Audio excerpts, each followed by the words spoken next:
¿Qué se dice, Andrés? ¿Bien o no? ¿Qué más, Juano? ¿Cómo va? ¿Todo bien? Todo bien, Ige. Oye, vea que estaba investigando y me encontré algo muy interesante sobre pórticos. ¿Y sabe qué es? Sí, sí, lo he escuchado por ahí. Como estamos cursando análisis estructural, creo que sí. Ve, chévere. Vea, si sabía que es un soporte formado por elementos lineales, también llamadas barras, que definen un plan virtual, en donde uno de los elementos, que puede ser el superior o jacena, también se le dice, está sometido a flexión. También se habla de que el pórtico son estructuras unidas en sus extremos mediante juntas dirigidas por pernos. Además, estas cumplen con el eje de las vigas que no están alineadas. Sí, de hecho creo que es un elemento estructural donde hay como dos elementos verticales y un horizontal, el cual los une. Entonces, desde ahí podemos partir, ¿no? Entonces, pues creo que los pórticos tienen una importancia grandísima a lo largo de la historia, Sí, porque sí, sí. más por querer construir algo es por la necesidad de que tiene que construir algo el hombre, por el cual vivir, soportarse, no sé. Entonces, creo que la historia de los pórticos se remontan desde la cultura griega, hace muchos, muchos años. Sí, de hecho, la palabra estoa, que dice, que traduce pórtico, es una palabra griega, era la construcción propia del urbanismo griego. En las agoras, esto consistía básicamente en una columnata que sostenía el alargado espacio cubierto, donde los prunaos, tengo aquí anotado el nombre porque es complicado, era el pórtico situado delante de la cámara sagrada o sella de los templos griegos o romanos. Sí, de hecho, mira, como en esta imagen podemos ver, esta es una moneda romana, pero igual, el origen es el mismo. Entonces podemos ver que aquí está el pórtico, donde está, por decirlo así, la viga, y está soportado por varias columnas. Entonces recordemos que para ellos era importante nombrar todo y tener clasificado todo. Entonces esto también definía la importancia de la edificación que se hacía dependiendo del número de columnas que había. Por ejemplo, existe el distilo, el tetrastilo, el hexastilo griego y así. Pero Entonces, el distilo de cuántas, me dices que se diferenciaban era por el número de columnas, el distilo, ¿qué cantidad de sí, columnas tenía? el distilo ¿Tenía? tiene dos columnas. Se basa solamente en dos columnas, en dos Ok. elementos verticales. Sí. O sea, el que podemos observar ahí en la imagen de la moneda que tienes ahí, ¿eso qué vendría siendo? ¿Un tetrastilo? Yo creo que ya entraría a los hexastilos. O el Hexastilo, ok. tetrastilo. Creo que sí es un tetrastilo, sí. Ok, listo. Súper. Pero mira que estaba buscando y hay diferencias entre el hexastilo griego y el hexastilo romano. Resulta que el hexastilo griego tiene un orden dórico en donde los templos del Paestum, el primer templo de Hera, que va del 550 a.C., también hay un ejemplo que es el de Apolo, que es en el 450 también antes de Cristo, y el primer templo de Atenea, se llama la Basílica, de hecho creo que todavía está en pie, que es del 500 de Cristo, y el segundo era del 460 al 440 antes de Cristo. También cronológicamente encontramos el templo de Afaya en Egina, que viene del 495 antes de Cristo. Eh, y así sucesivamente nos vamos retrocediendo y podemos encontrar uno del 430 antes de Cristo que puede ser el Templo de la Concordia, y todos son una maravilla, la verdad. De hecho, sí, es muy interesante como la forma de que ellos construían por necesidad y encontraron esta forma de hacer edificaciones seguras, porque, por ejemplo, no sé si has visto el Panteón griego, que queda ubicado en la Metrópolis, creo que es, en Grecia. Entonces, si te das cuenta, hay demasiadas columnas y son gruesísimas. Y tú te pones a ver la estructura, es súper larga y pues es demasiado interesante cómo ellos podían hacer eso con tan poca tecnología como la que tenemos ahora. No, y Y, no y, solo eso, y sin estudios, sin, por ejemplo, hacer los cálculos que se necesitan para que la estructura sea segura.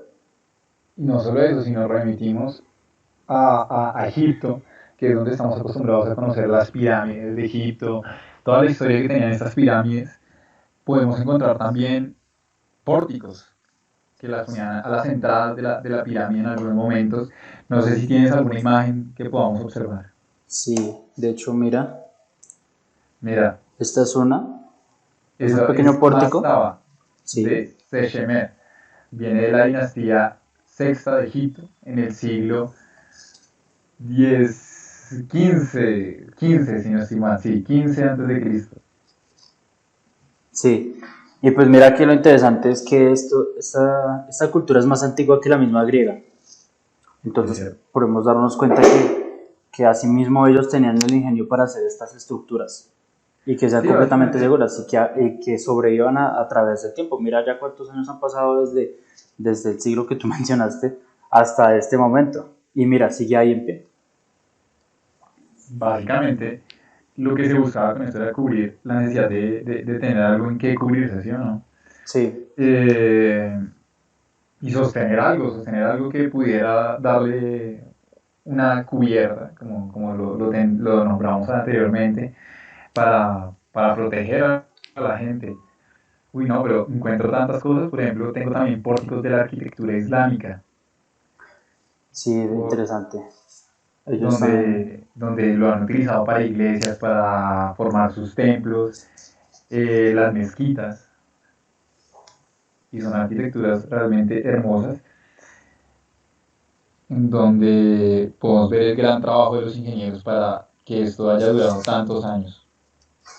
De hecho, sí. Y recuerda que antes no solo eran titulados de ingenieros, sino ellos hacían muchas más cosas, matemáticas, arquitectura, ingeniería, astronomía. Bueno, ellos se dedican a muchas cosas.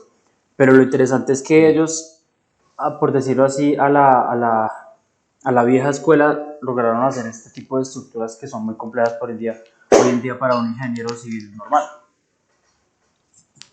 Sí, pero bueno, como es la transmisión de esfuerzos y de formaciones entre estos elementos.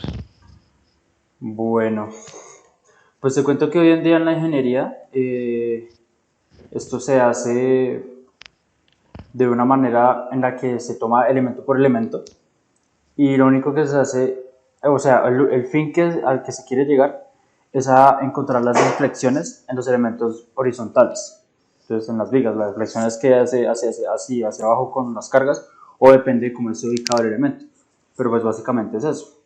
Entonces ellos lo que hacen es la transmisión de esfuerzos, que el esfuerzo del elemento horizontal de las cargas, el peso propio de la estructura que se soporta así, pase al elemento vertical, o sea, las columnas. Entonces de la viga se transmite a las columnas y de las columnas se transmite hacia el apoyo, ya sea el suelo o otro tipo de apoyo que esté. Ok. Bueno, y a todos estos tipos de pórticos que tenemos, pórticos simples, pórticos múltiples, pórticos a dos aguas, pórtico de plantas múltiples, en donde creo que podemos diferenciar el pórtico simple, donde la acción del sistema del pilar y el dintel se modifica en grado sustancial, si se desarrolla una unión rígida entre estas y los pilares resistentes a la flexión. Eso va muy ligado a lo que acabas de explicar, ¿no? De hecho, sí, es básicamente lo que expliqué. Entonces, como te decía, en la unión es donde es el punto importante, más que todo, aparte de la deflexión del elemento, la unión es lo importante. Bueno.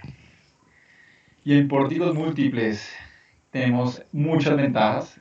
Aquí podemos observar la continuidad que se puede aprovechar por este uso de los pórticos múltiples, ya que es la unión de varios pórticos simples.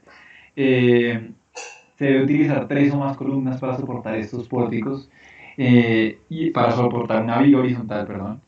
Y esta va a ir conectada a otras columnas y a otras vigas, especialmente, en donde se va a observar la cantidad de cargas laterales para sumar la eficiencia, ya que todas las columnas del pórtico se distribuyen de manera iguales a la carga lateral. Sí, sí es correcto. Y cuéntame, ese pórticos a dos aguas, no lo conozco muy bien. Bueno, aquí el elemento superior consiste en dos vigas inclinadas, ¿sí? O sea, están así. La continuidad en la parte superior de la viga, o sea, en esta parte de acá, y las columnas introducen una flexión en la gablete, de suerte que del pórtico transmite las cargas mediante la combinación de compresión. O sea, esta viga va a empezar a hacer esto o esto, porque se va a comprimir, las A fuerzas van a hacer empujar a la esto. otra. Sí, exacto, Ok. por la forma en la que están puestas. Y la flexión en todos sus elementos, cuanto más alto sea el ápice del gavete, tanto mayor sea la compresión y menor su flexión. Ok, o sea que eso hace que los elementos no sufran tanto a flexión, que es lo que importa mucho hoy en día en las vigas, por ejemplo. Así es. Ven, pero lo que sí no tengo es lo de pórticos de plantas múltiples. ¿Tú tienes alguna definición de eso? Mm, sí, de hecho las pórticos de plantas múltiples son estructuras que comúnmente tienen naves superpuestas, o sea, uno un piso sobre otro. Entonces es lo Sí. mismo, es un conjunto de pórticos sobrepuestos encima del otro para lograr más pisos y para que la unión de todos los pórticos genere un principio de estática donde todo se quede quieto, ¿sí? Por decirlo así. Ok, qué bueno. Y bueno, pues resiste tanto cargas de fricción horizontales y verticales, ya sean sísmicas, de viento o de las mismas cargas muertas que tiene el edificio o las cargas vivas que tenga. Bueno, qué chévere, qué chévere, qué chévere saber todo esto. Sí, de hecho es muy interesante porque no sé si te ha pasado que has visto, por ejemplo, cuando vas por la calle o en cualquier lado de la ciudad y ves que están levantando una edificación y no dices como, wow, qué interesante porque digamos hay partes donde hay voladizos, entonces, ¿dónde está la columna que soporta eso? O puedes decir también cómo es que están construyendo uno sobre otro y que el peso de abajo, que el peso del último piso soporta el primer piso. O sea, para mí es Sí, muy está interesante soportado por el porque primer piso. No, en realidad es muy interesante. Y más en la ingeniería actual, donde podemos observar cada vez más pisos. Los edificios tienen cada vez más pisos, porque si te remites a la antigüedad, las cosas eran de normalmente un piso, máximo dos pisos, fueron avanzando. ajá. Pero es que ahora encontramos 200 pisos. Es Sí, algo edificaciones muy altas, impresionante, sí, la verdad. exacto. Sí. Es Y algo bueno, impresionante. y pues hoy en día los pórticos, desde que se originaron, para la necesidad que hay hoy en día, 2021, para hacer construcciones, los pórticos es como lo más básico para un sistema estructural, porque simplemente, como lo dijimos al comienzo, es la unión de dos columnas y una viga. Entonces eso es o sea, es el punto de partida para hacer la edificación. ¿Mm? Sí, Entonces, pues es demasiado importante y ya hoy en día que hay más sistemas estructurales como muros de carga o sistemas combinados, pero date cuenta que el sistema porticado es como el origen de todo. así es. Así es. Bueno, nada. Lo que podemos concluir es que los pórticos son de los componentes más importantes de la ingeniería cuando queremos hablar de estructuras y cuando queremos hablar de construcción. Sí, estoy de acuerdo. Que Bueno, básicamente los pórticos están en todo lado. Andrew, bacano, bacano hablar de todo esto. Dale, bueno, un gusto. Vale.